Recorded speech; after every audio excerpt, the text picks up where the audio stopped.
Yo! Video games. What up, dudes? It's Matt here from YoVideogames. If you know anything about Max and I, then you know we love old school classic game design. Growing out of the video game resurgence of the mid-80s meant that most of the games we played and loved as kids came from Japan.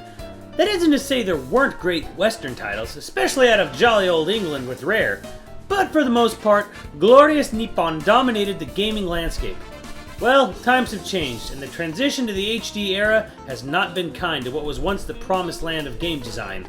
One look at the last few years of bestsellers in North America and Europe show a huge dominance by Western games, and Japan's share of the overall global game market has shrunk dramatically. So what can be done? While I can't claim to be an expert on Japanese culture, I can offer what I think might be the best solution to saving some once beloved publishers of Japanese games. To be specific, I'm talking mostly about Capcom, Sega, and Konami. Namco has done alright for themselves for the most part. So let's get started. The key word to saving Japan is legacy. These three companies churned out a slew of amazing original IPs in the 80s and 90s, and for the most part let them fall by the wayside as the cost of AAA game development has risen at retail.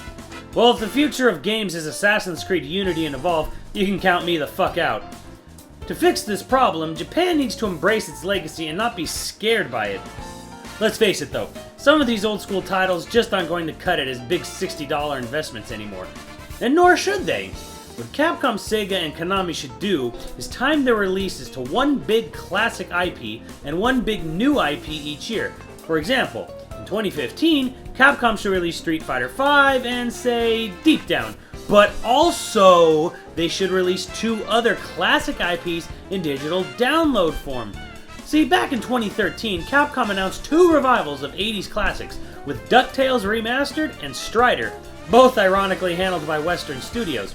The result blew away their sales expectation and proved there was still a profitable audience for these titles, despite being budget developed and priced.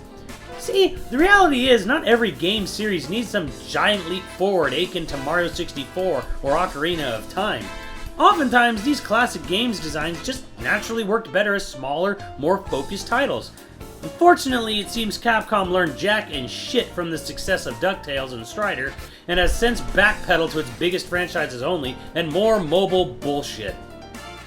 So to sum it all up, each company should focus on releasing one big, famous IP game a year, one big new one, and multiple smaller download games based on classic franchises that keep them new and fresh in people's minds. Wouldn't you love to see some new games of Golden Axe, Panzer Dragoon, Shining Force, Space Harriers, Vector Man, Ghosts and Goblins, Contra, Final Fight, Dynamite Cop, and Mega Man brought back, and with the same love and care of DuckTales Remastered or Strider?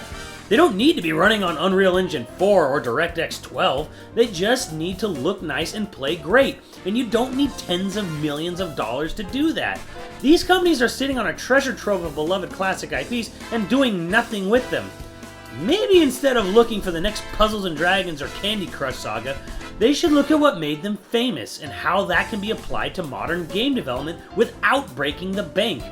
If anything, the games they sold to kids in the 80s are now adults with jobs, which means they are willing to spend more money. All we need is that spark of ingenuity that is so sorely lacking from today's AAA bog of game releases.